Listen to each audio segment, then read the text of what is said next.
sejahtera bagi kita semua.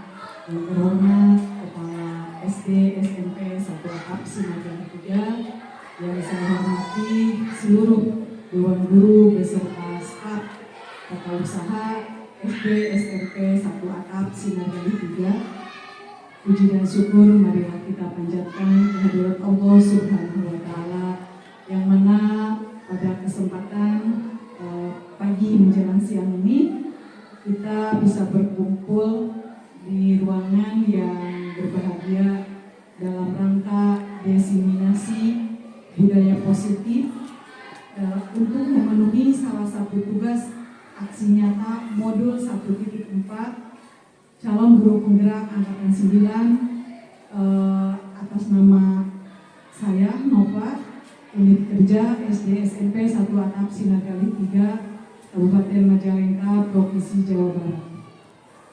Sholawat beserta salam semoga tetap tercurah limpahkan pada junjungan kita Nabi besar Muhammad Shallallahu Alaihi Wasallam, kepada keluarganya, kepada para sahabatnya, dan sampai pula kepada kita selaku umatnya hingga akhir zaman. Amin ya Allah ya Rabbal Alamin. Bapak Ibu yang saya hormati, untuk selanjutnya saya akan memaparkan tentang diseminasi budaya positif ya, dalam rangka memenuhi tugas selanjutnya. Ini adalah pemaparannya, budaya sekolah, yang pertanyaan teman-temannya yaitu apa itu budaya sekolah, kemudian mengapa budaya sekolah itu penting.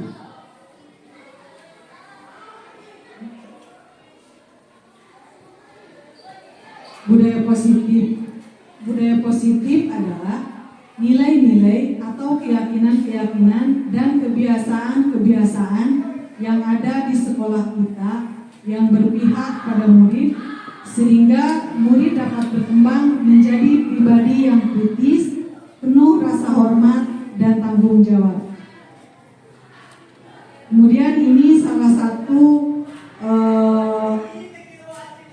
bentuk dari budaya positif melalui kebiasaan, yaitu melaksanakan upacara bendera pada hari Senin, kemudian kultum pada hari Jumat, kemudian budaya 5S, senyum, salam, sapa, kemudian membacakan doa baik sebelum pembelajaran dan sesudah pembelajaran. Kemudian konsep inti dari budaya positif, yang pertama itu perubahan paradigma belajar, yang kedua makna disiplin dan nilai-nilai kebajikan, yang ketiga motivasi perilaku manusia, ada hukuman, konsekuensi dan restitusi, dan keyakinan kelas, kebutuhan dasar manusia, 5 posisi kontrol, dan segitiga restitusi.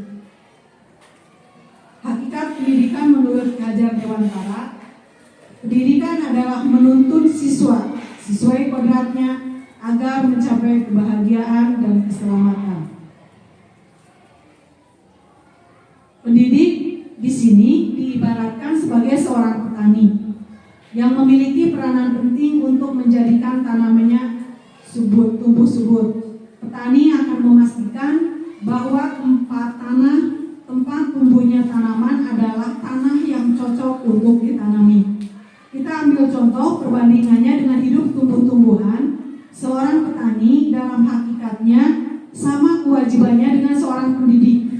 Jadi seorang pendidik itu sama seperti halnya seorang petani.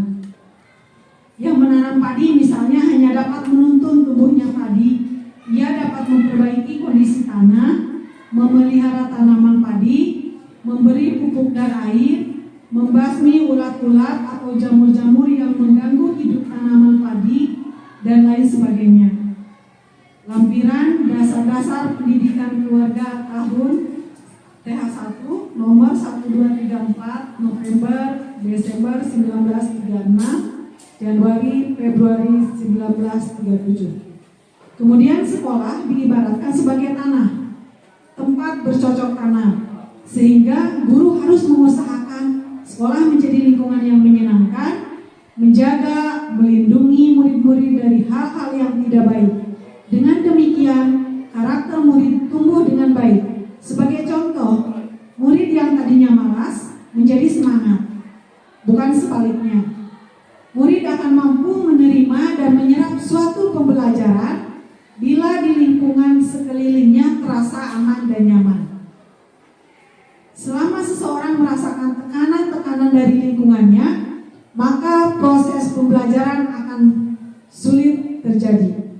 Dengan demikian, salah satu tanggung jawab guru adalah bagaimana menciptakan suatu lingkungan positif. Selanjutnya, siswa telah membawa kodratnya masing-masing. Siswa bukanlah kertas putih kosong, tapi terdapat garis-garis samar. Tugas guru adalah menebalkan laku. Kemudian pembelajaran dengan paradigma baru. Pembelajaran dengan paradigma baru merupakan pembelajaran yang dirancang berdasarkan prinsip berdiferensiasi. Kebetulan kemarin kita semua sudah melaksanakan workshop pembelajaran berdiferensiasi, dan di sini juga di CGP juga di modul 1.4 ini kita mempelajari tentang pembelajaran berdiferensiasi. Ya, jadi pembelajaran berdiferensiasi sehingga para peserta didik belajar sesuai kebutuhannya berdasarkan tahap perkembangan sesuai teori psikologi modern untuk mewujudkan profil pelajar Pancasila, di mana profil pelajar Pancasila itu sendiri ada 6. 1. Beriman dan bertakwa kepada Tuhan yang berakhlak mulia. Kemudian yang kedua, mandiri. Yang ketiga, bernalar kritis. Yang keempat, kreatif. Yang kelima, bergotong royong. Dan yang keenam, berkebinekaan global. Selanjutnya, perubahan paradigma pendidikan dan pembelajaran. Ada paradigma lama, ada paradigma baru. Paradigma lama, pendidik mentransfer pengetahuan. Jadi paradigma lama itu pendidik hanya transfer of knowledge. Kemudian paradigma barunya, peserta didik kesulitan jika tidak memperhatikan karakteristik peserta didik. Kedua, peserta didik merupakan penerima pengetahuan. Itu tadi, knowledge, hanya berpusat pada pengetahuan. Kemudian paradigma baru, peserta didik menjadi fokus utama dalam pendidikan. Yang ketiga, pembelajaran bersifat behavioristik dan melibatkan stimulus dan respon. Paradigma barunya, bahan ajar bersifat kognitif sesuai perkembangan ilmu dan pertumbuhan masyarakat. Yang keempat, peserta didik dalam keadaan kosong. Kemudian paradigma barunya fokus pada kebutuhan belajar dan kurikulum. Yang kelima, keterampilan dan pengetahuan diperoleh tanpa konteks. Paradigma barunya, pengalaman belajar disajikan dalam kondisi realistik dan penilaian dilakukan secara realistik dan komprehensif. Kemudian di sini ada mengubah paradigma stimulus respon menjadi pendekatan teori kontrol. Ada stimulus respon dan teori kontrol. Realitas atau kebutuhan kita sama. Kemudian teori kontrolnya, realitas kebutuhan kita berbeda. Semua orang melihat hal yang sama untuk stimulus respon. Kemudian teori kontrol, setiap orang memiliki gambaran yang berbeda. Jadi sebaliknya. Kemudian kita mencoba mengubah orang agar berpandangan sama dengan kita. Kita berusaha memahami pandangan orang lain tentang dunia. Selanjutnya, perilaku buruk dilihat sebagai suatu kesalahan. Kemudian semua perilaku memiliki tujuan. Untuk stimulus respon selanjutnya, orang lain bisa mengontrol saya. Teori kontrolnya, hanya Anda yang bisa mengontrol diri Anda.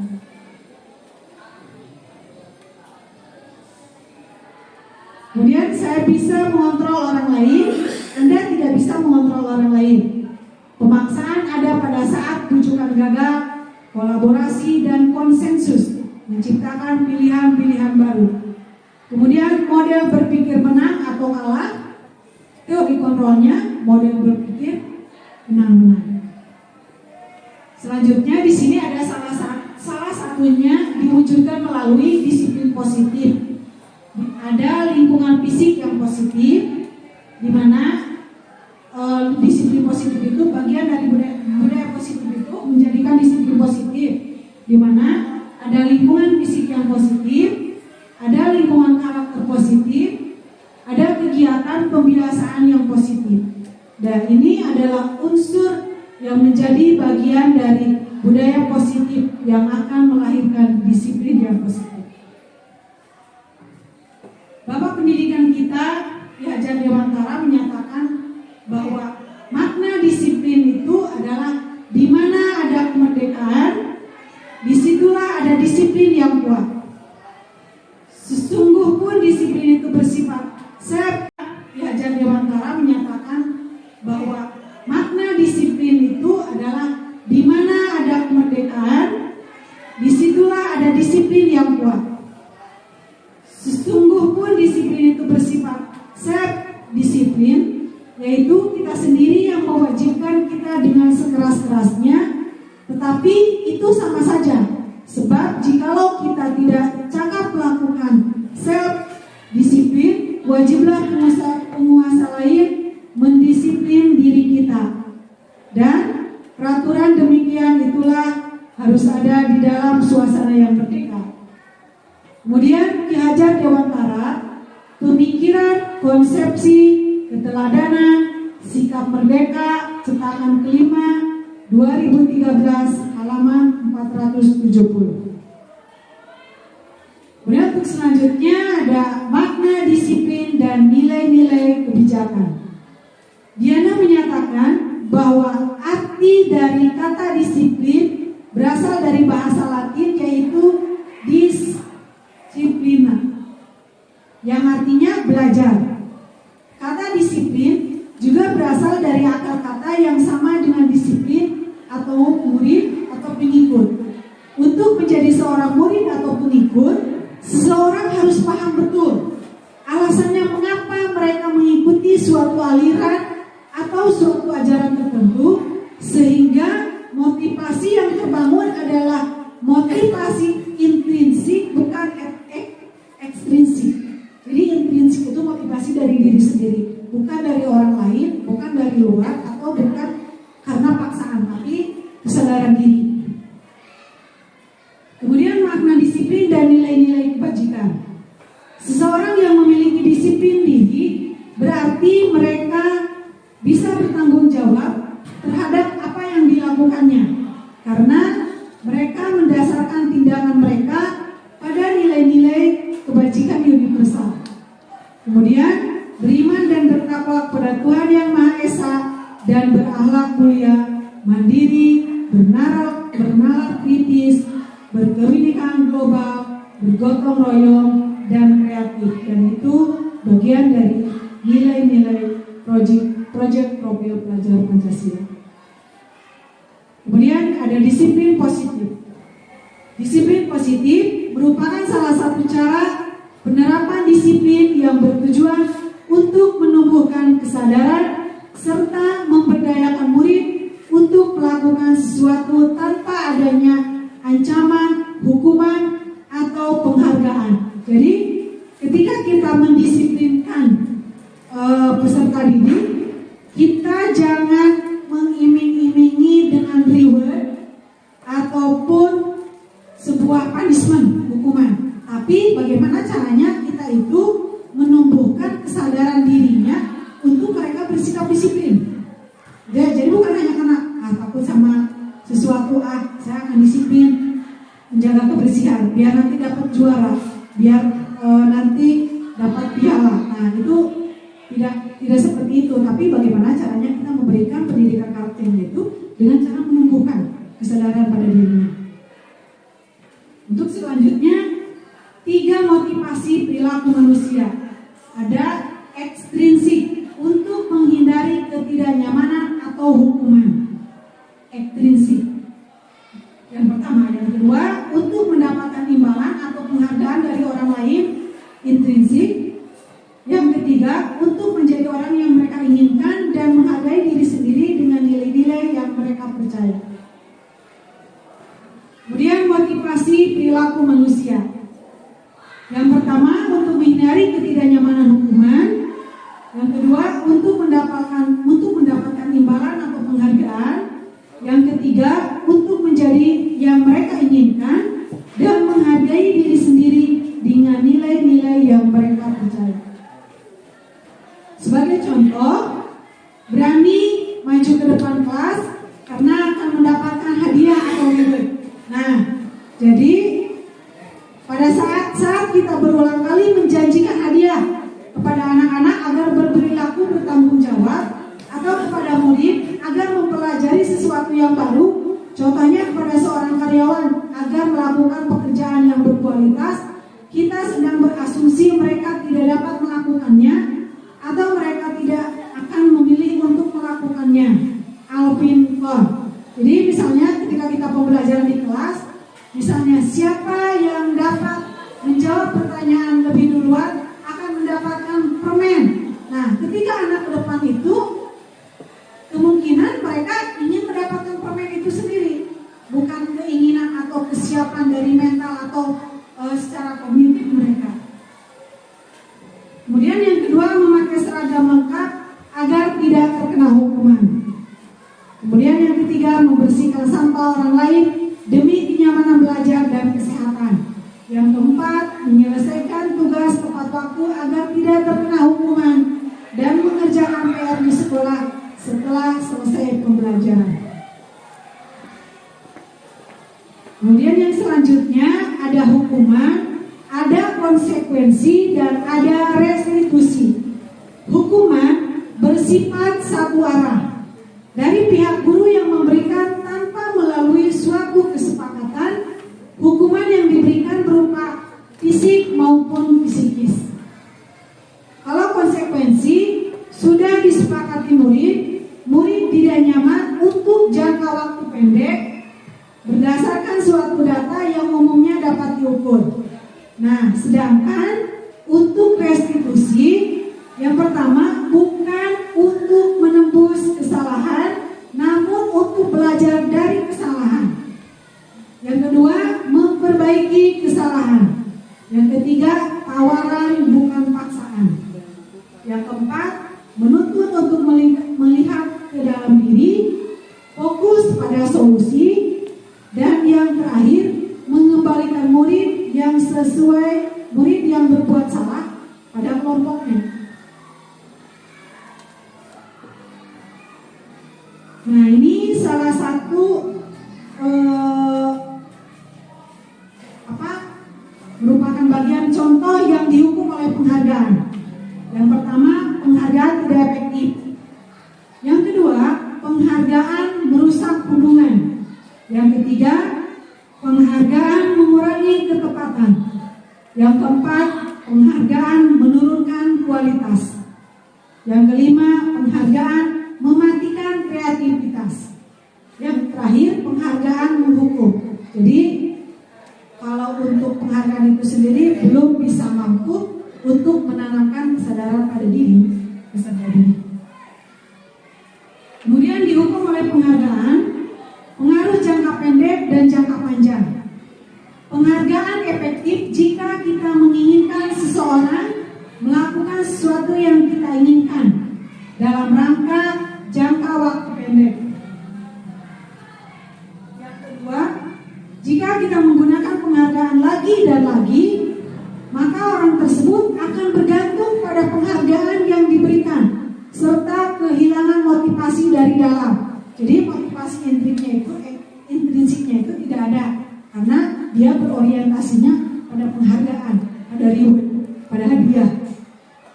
Kemudian yang selanjutnya, jika kita mendapatkan penghargaan untuk melakukan sesuatu yang baik, maka selain kita senantiasa berharap mendapatkan penghargaan tersebut tadi, kita pun menjadi tidak menyadari tindakan baik yang kita lakukan. Jadi kalau kata istilah kasarnya haram dan halal juga sudah tidak berlaku gitu ya, karena orientasinya sudah ke reward, penghargaan terus. Kemudian selanjutnya keyakinan kelas.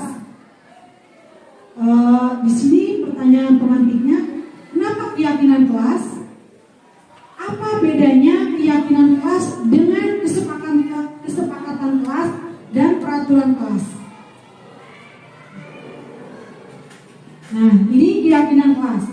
Keyakinan kelas bersifat lebih abstrak daripada peraturan yang lebih rinci dan konkret.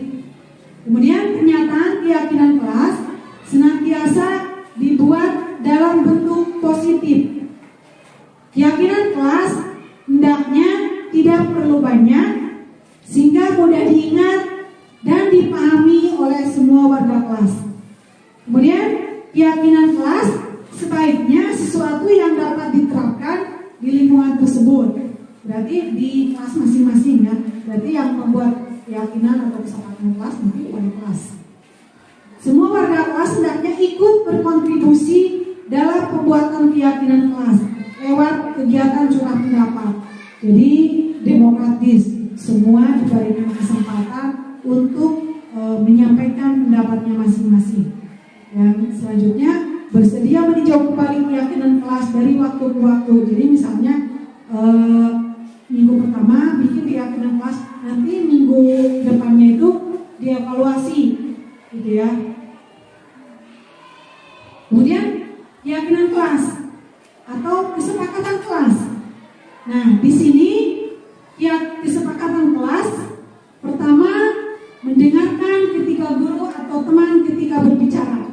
Nah, ini kesepakatan. Jadi ketika kita sebelum kita memulai pembelajaran, kita bikin kesepakatan dulu dengan peserta didik.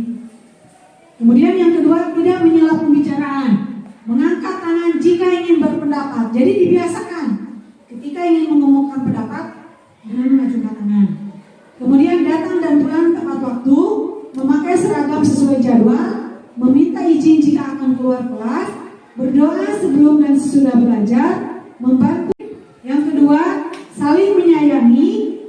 Yang ketiga, berilmu dan bertakwa kepada Tuhan. Yang keempat, disiplin. Yang kelima, bertanggung jawab. Yang terakhir, menghargai teman.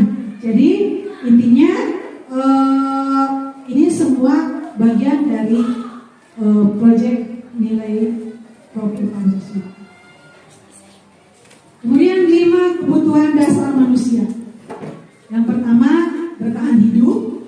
Yang kedua, kasih sayang dan rasa diterima. Yang ketiga, penguasaan, pengakuan akan kemampuan. Yang keempat, kebebasan. Dan yang terakhir, kesenangan.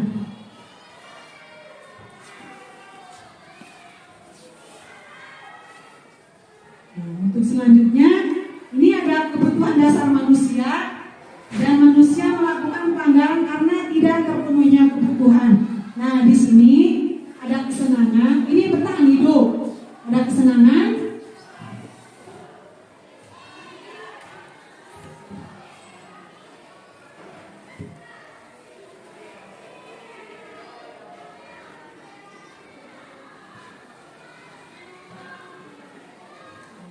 Nah, ada kebebasan, ada penguasaan, ada cinta dan kasih sayang. Itu bertahan untuk hidup, survive ya. Itu manusia melakukan pelanggaran karena tidak terpenuhinya kebutuhan. Kemudian bertahan hidup, kebutuhan yang bersifat fisiologis. Untuk bertahan hidup misalnya makanan, rumah dan kesehatan, ya, sandang, pangan, papan. Kasih sayang dan rasa diterima, kebutuhan akan hubungan dan koneksi sosial. Memberi dan menerima kasih sayang dan kebutuhan untuk merasa menjadi bagian dari suatu kelompok. Kemudian penguasaan atau pengakuan akan kemampuan, dianggap berharga, bisa membuat pencapaian, kompeten, diakui dan dihormati.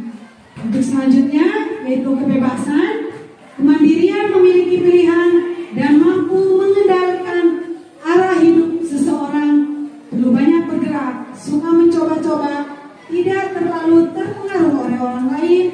dan senang mencoba hal baru dan menarik. Yang terakhir, kesenangan.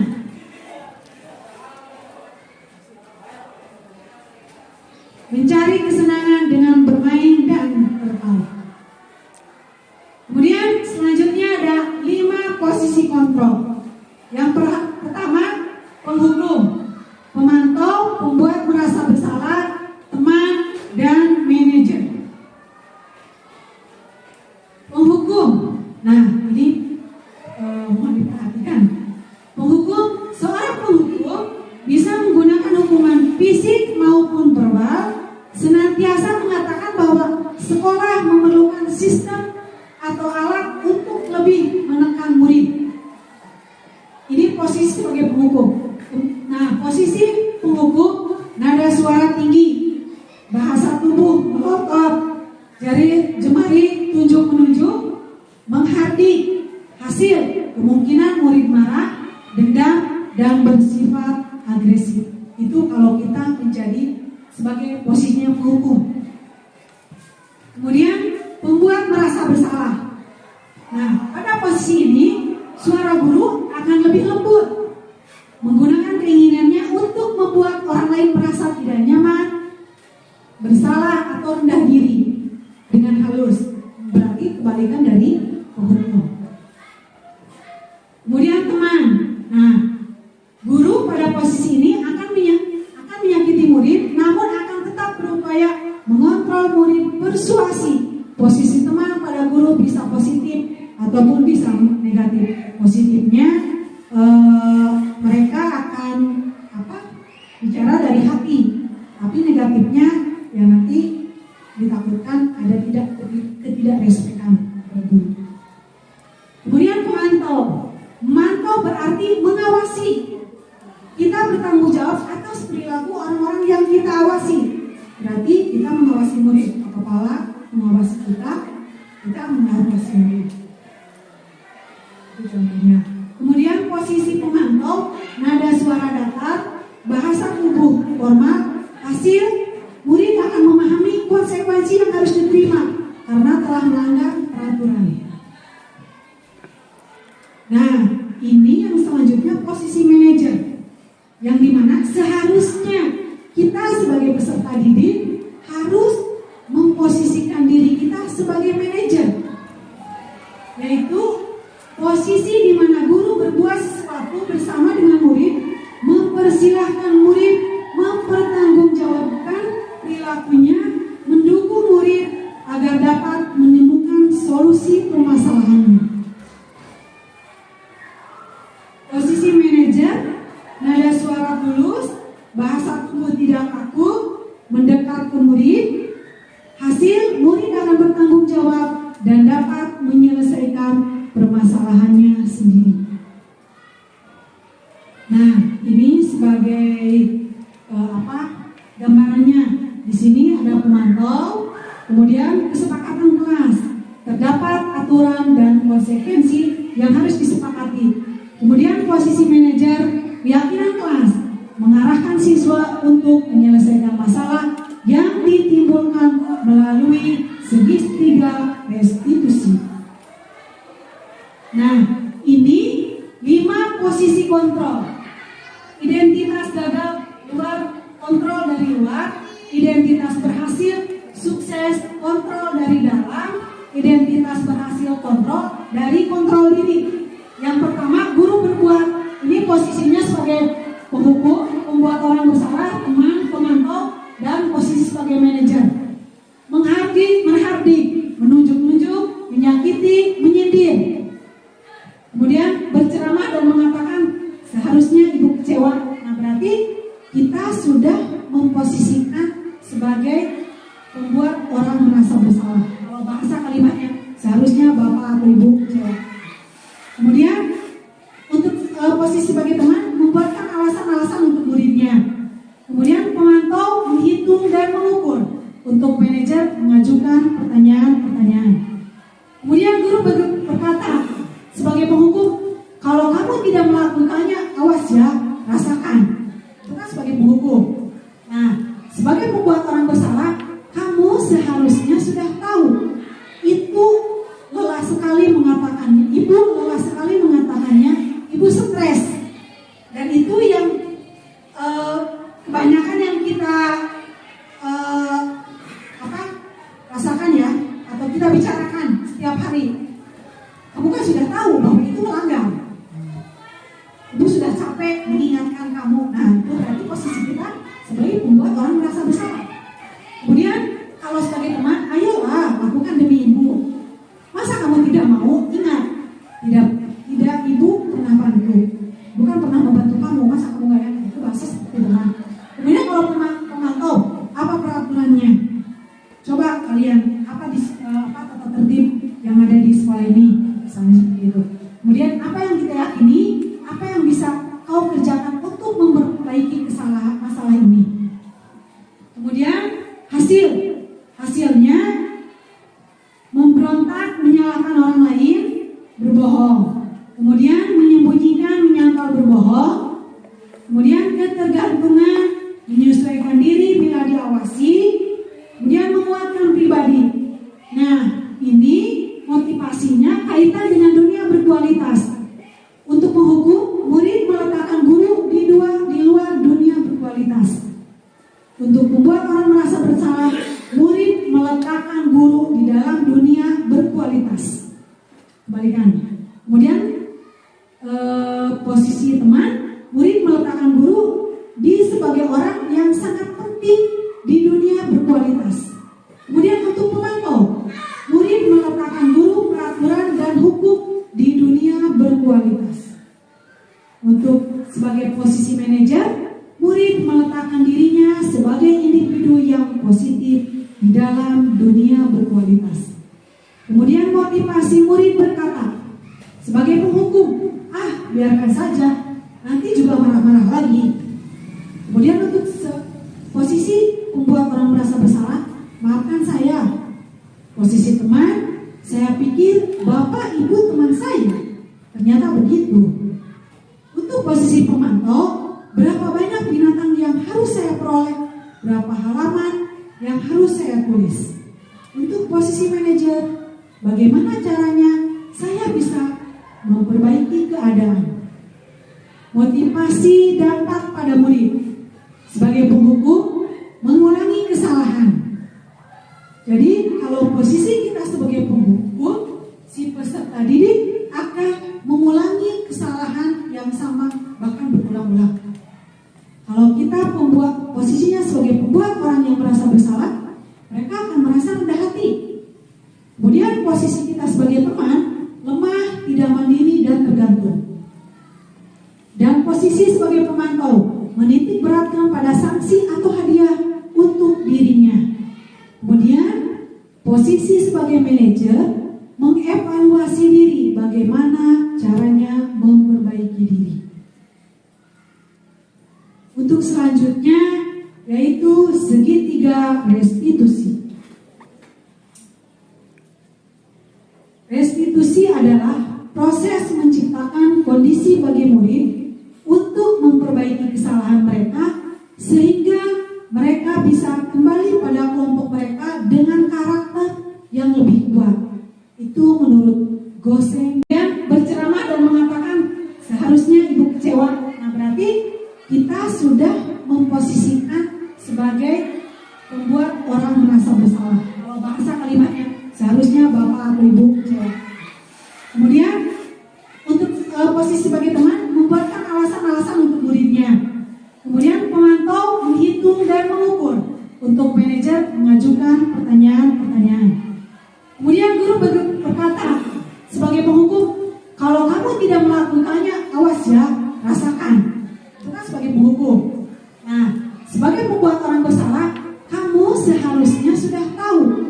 Itu lelah sekali mengatakannya. Ibu lelah sekali mengatakannya. Ibu stres. Dan itu yang kebanyakan yang kita rasakan ya, atau kita bicarakan setiap hari. Kamu kan sudah tahu bahwa itu melanggar. Ibu sudah capek mengingatkan kamu. Nah, itu berarti posisi kita sebagai pembuat orang merasa bersalah. Kemudian kalau sebagai teman, ayolah lakukan demi ibu. Masa kamu tidak mau? Ingat, tidak pernah bantu, bukan pernah membantu kamu, masa kamu nggak yakin? Itu bahasa seperti teman. Kemudian kalau pemantau, apa peraturannya? Coba kalian apa tata tertib yang ada di sekolah ini, misalnya seperti itu. Kemudian apa yang kita yakini, apa yang bisa kau kerjakan untuk memperbaiki masalah ini. Kemudian hasilnya memberontak, menyalahkan orang lain, berbohong. Kemudian menyembunyikan, menyangkal, berbohong. Kemudian ketergantungan, menyesuaikan diri bila diawasi. Kemudian menguatkan pribadi.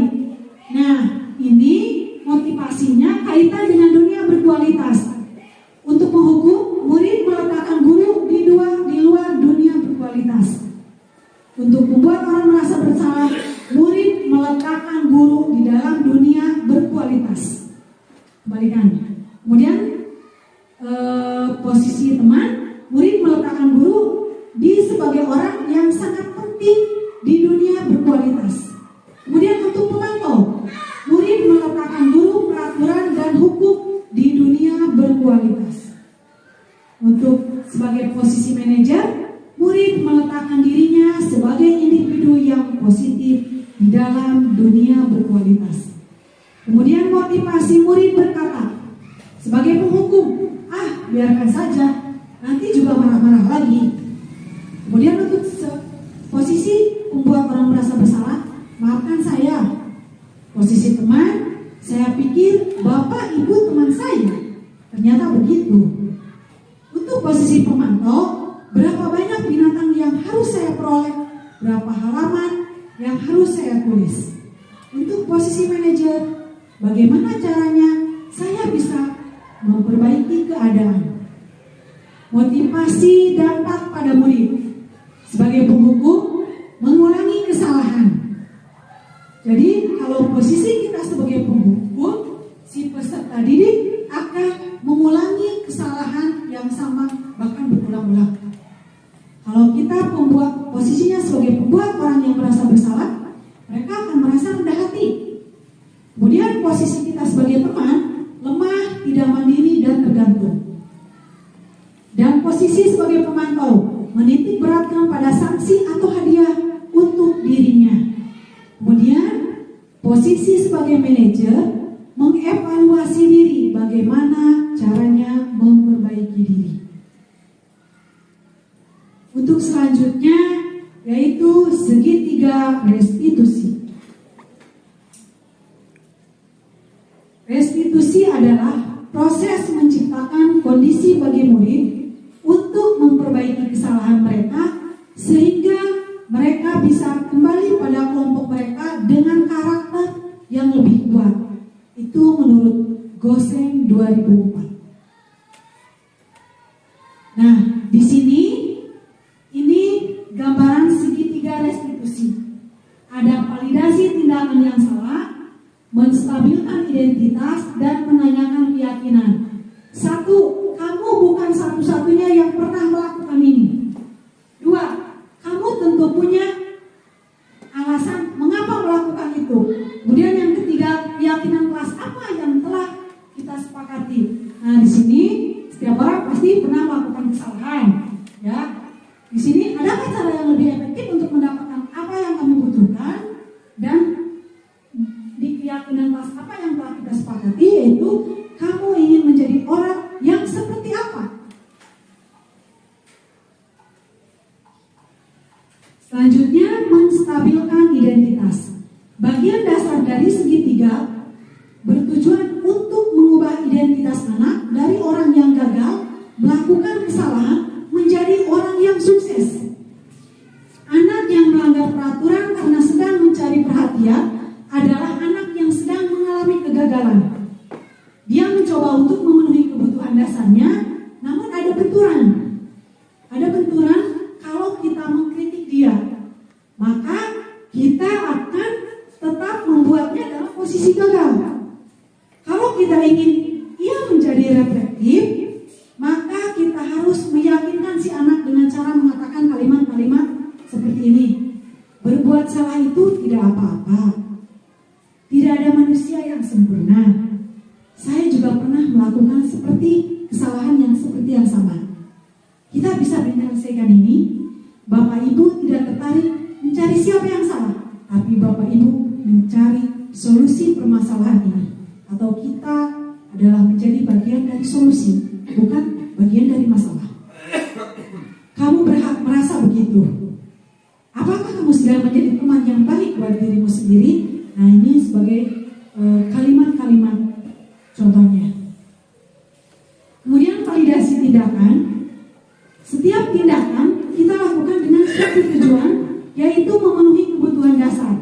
Kalau kita memahami kebutuhan dasar, apa yang mendasari sebuah tindakan, kita akan bisa menemukan cara-cara paling efektif untuk memenuhi kebutuhan dasar tersebut. Menurut teori kontrol, semua tindakan manusia, baik atau buruk, pasti memiliki maksud atau tujuan tertentu. Seorang guru yang memahami teori kontrol pasti akan mengubah pandangannya dari teori stimulus respon ke cara berpikir proaktif yang mengenali tujuan dari setiap tindakan. Kita mungkin tidak suka sikap seorang anak yang terus merengek, tetapi bila sikap itu mendapat perhatian kita, maka itu telah memenuhi kebutuhan anak tersebut. Kalimat-kalimat di bawah ini mungkin terdengar asing buat guru, namun bila dikatakan dengan nada tanpa menghakimi akan memvalidasi kebutuhan mereka. Nah, ini salah satu beberapa contoh kalimatnya. Padahal kamu bisa melakukan yang lebih buruk dari ini ya. Kamu pasti punya alasan mengapa kamu melakukan itu. Kamu patut bangga pada dirimu sendiri karena kamu telah melindungi sesuatu yang penting buatmu. Kemudian kamu boleh mempertahankan sikap kamu itu, tapi kamu harus menambahkan sikap yang baru. Kemudian menanyakan keyakinan. Teori kontrol menyatakan bahwa kita pada dasarnya termotivasi secara internal. Ketika identitas sukses telah tercapai satu langkah dan tingkah laku yang salah telah divalidasi oleh langkah kedua, maka anak akan siap untuk dihubungkan dengan nilai-nilai yang dia percaya dan berpindah menjadi orang yang dia inginkan. Pertanyaan-pertanyaan di bawah ini menghubungkan keyakinan kelas dengan keyakinan kelas atau keluarga. Apa yang kita percaya sebagai kelas atau keluarga? Apa nilai-nilai umum yang kita telah sepakati? Apa bayangan kita tentang kelas yang ideal? Kamu mau jadi orang seperti apa? Terima kasih. Demikian pemaparan dari diseminasi budaya positif dari saya, Nova, sebagai calon guru penggerak angkatan 9 dari unit kerja SD SMP 1 Atap Sinagali 3 Kabupaten Majalengka, Provinsi Jawa Barat. Mudah-mudahan apa yang sudah saya paparkan mengandung nilai manfaat yang besar, khususnya untuk diri saya dan umumnya bagi Bapak Ibu semua. Dan ini semoga menjadi referensi, menjadi pembelajaran untuk kita diskusikan di hari-hari selanjutnya. Untuk diskusi nanti kita disambung di lain waktu, dan saya harap baik saya dengan Pak Kepala, dengan para wakil kepala, dan dengan rekan-rekan semua, kita senantiasa melaksanakan diskusi secara kontinu sehingga kita bisa menciptakan budaya positif di sekolah kita.